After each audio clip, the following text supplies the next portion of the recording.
Guys semua, Assalamualaikum warahmatullahi wabarakatuh. Kembali lagi bersama saya Wahyu Adi Prasetyo, NIM 40040 225650070, rekayasa perancangan mekanik, Sekolah Vokasi Universitas Diponegoro Angkatan 2025. Nah, di pertemuan ke-8 ini saya ingin membahas tentang instalasi MATLAB dan dasar-dasar dari Simulink. Oke.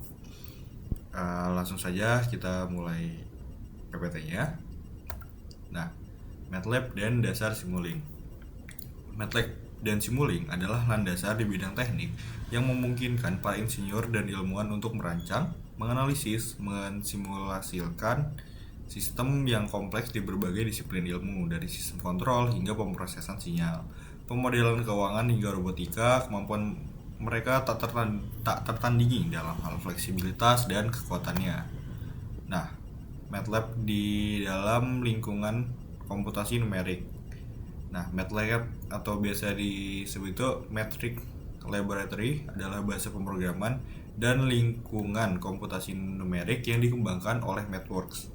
MATLAB sendiri dirancang untuk komputasi matematis, visualisasi, dan pemrograman. MATLAB memungkinkan manipulasi matriks, plotting fungsi dan data, implementasi algoritma, pembuatan antarmuka pengguna, dan interaksi dengan program yang ditulis dengan bahasa lain.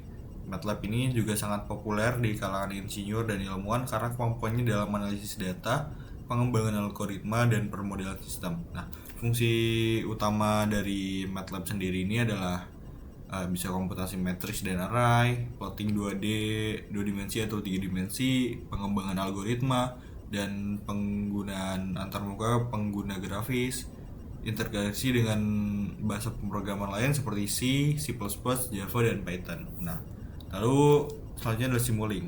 Nah, Simulink ini adalah lingkungan berbasis blok untuk pemodelan multidomain dan simulasi sistem dinamis. Simulink sendiri ini terintegrasi penuh dengan MATLAB. Jadi Simulink dan MATLAB ini saling berhubungan dan memungkinkan untuk merancang sistem dengan menyeret dan menjatuhkan blok-blok representasi fungsional lalu menghubungkannya.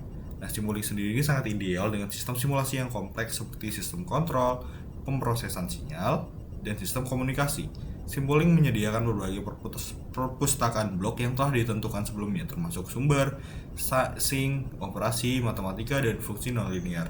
Keunggulan utama dari Simulink sendiri adalah antar muka grafis yang intuitif, pemodelan sistem linear dan non-linear, dukungan untuk sistem waktu kontinu dan discrete, analisis dan visualisasi hasil simulasi, dan untuk generasi kode otomatis untuk implementasi. Selanjutnya yaitu adalah pengantar memahami sistem dinamis. Yang pertama adalah transformasi Laplace. Transformasi ini adalah alat matematika yang dipakai untuk mengubah fungsi waktu atau domain waktunya menjadi fungsi frekuensi kompleks. Nah, ini tuh menyederhanakan analisis sistem dinamis linear, mengubah persamaan diferensial yang kompleks menjadi persamaan aljabar agar bisa dikelola lebih mudah.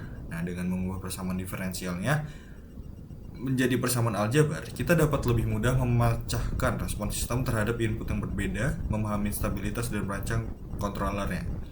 Nah, lalu ada fungsi transfer. Fungsi transfer sendiri adalah representasi matematis dari hubungan antara input dan output sistem dinamis linear. Nah, ini adalah rasio transformasi Laplace dari output terhadap transformasi Laplace dari input. Dengan asumsi semua kondisi awal adalah 0, fungsi transfer ini akan sangat berguna jika kita menganalisis karakteristik sistem seperti gain, respon frekuensi, stabilitas, dan respon waktu. Nah, dari fungsi ini adalah blok bangunan dasar dalam sistem kontrol. Lalu ada modeling berbagai sistem.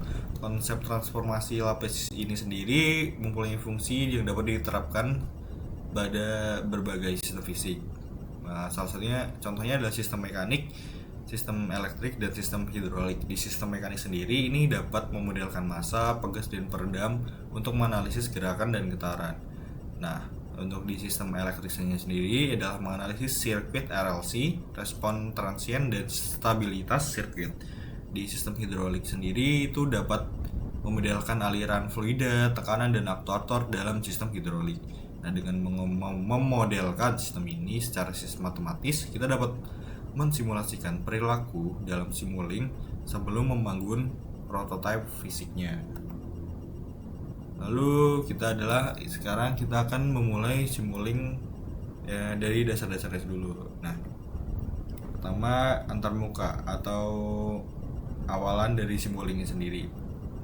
Nah, setelah membuka Simulink, kita akan melihat kanvas model kosong. Nah, disinilah kita itu bisa membuat project kita sendiri. Nah, di sebelah kiri ada perpustakaan blok yang berisi berbagai kategori blok fungsional. Nah, kita sendiri itu dapat menyeret blok dari perpustakaan ke kanvas dan menghubungkannya untuk membuat model. Lalu menambahkan dan yang kedua itu menambahkan dan menghubungkan blok. Nah, untuk menambahkan dan menghubungkan blok ini itu gampang banget teman-teman. Jadi kalian tinggal seret dari library browser ke kanvas modelnya. Lalu kita menghubungkan bloknya itu dengan melibatkan klik dan seret dari port output satu blok ke port input blok lainnya. Nah, secara otomatis Simulink sendiri akan menggambarkan garis koneksi. Nah, untuk koneksi yang lebih kompleks, kita juga bisa pakai Goto dan from blocks. Lalu yang ketiga, mengatur parameter blok. Setiap blok sendiri ini kan punya parameter yang dapat kita konfigurasi sendiri untuk menyesuaikan perilakunya. Nah, untuk menyesuaikannya kita hanya perlu klik 2 kali pada blok untuk membuka dialog parameternya. Nanti di dalam dialog parameter tersebut kita dapat mengubah nilai, memilih opsi, dan mendefinisikan karakter blok. Nah, ini tuh penting teman-teman. Pentingnya untuk apa? Untuk mengkalibrasi model agar sesuai dengan sistem yang nyatanya. Nah, jika sudah semua, tinggal kita ngerunning simulasinya. Nah, setelah model dibangun dan konfigurasi, kita dapat mengklik atau merunning dengan mengklik tombol run di toolbar di Simulink. Nah, kita juga dapat mengatur waktu simulasi, solver, dan opsi lainnya melalui konfigurasi parameter untuk mengoptimalkan akurasi dan kecepatan simulasinya. Oke, sekarang kita akan lanjut ke library block esensial di Simulink. Nah, source block dan sync blocks pertama. Nah, blok ini adalah menghasilkan sinyal input untuk model Anda.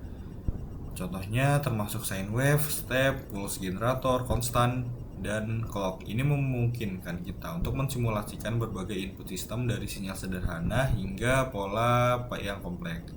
Sync atau penyerapnya sendiri ini, blok-blok ini digunakan untuk menampilkan atau menyimpan output simulasi. Contohnya adalah scope untuk menampilkan sinyalnya secara grafis, dan display untuk menampilkan nilai numerik, dan to workspace untuk menyimpan data ke workspace MATLAB untuk analisis lebih lanjut.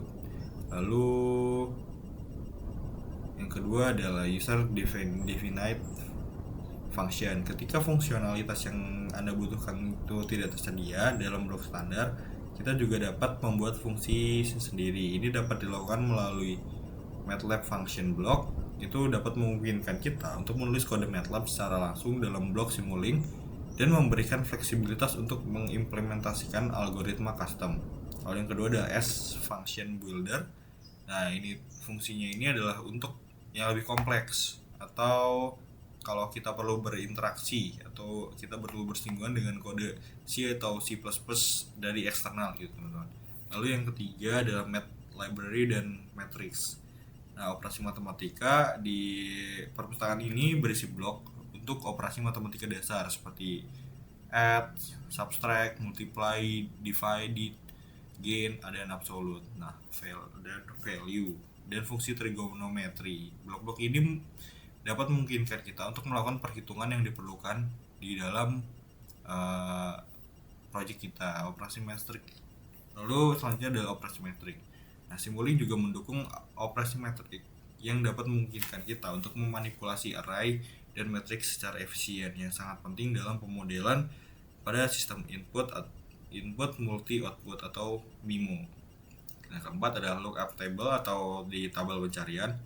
Nah, Di tabel pencarian ini kita dapat memetakan input ke output menggunakan data tabel yang telah ditentukan, dan ini sangat berguna ketika hubungan antara input dan output tidak dapat dijelaskan dengan persamaan matematika sederhana atau ketika kita bekerja dengan data yang empiris. Lalu selanjutnya di sini ada mengelola sinyal dan logika.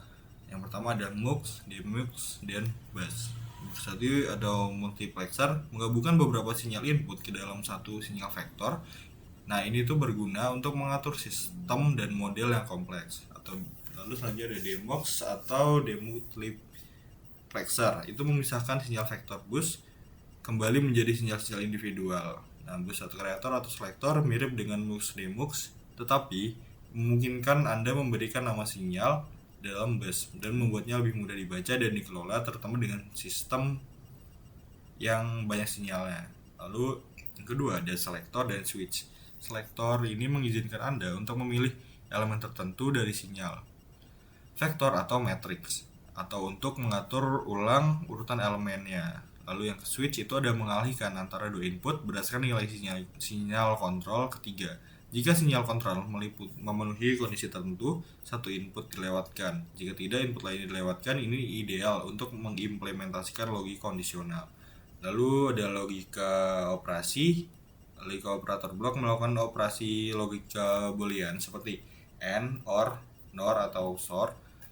Nah, ini itu penting banget untuk membangun logika keputusan dalam pembuatan model. Lalu ada relational operator block, melakukan perbandingan misal antara dua input, misal kurang dari, lebih dari, sama dengan, lebih dari sama dengan, dan lain-lain. Nah, itu akan menghasilkan output boolean yang dapat digunakan sebagai input untuk blok logika atau switch-nya.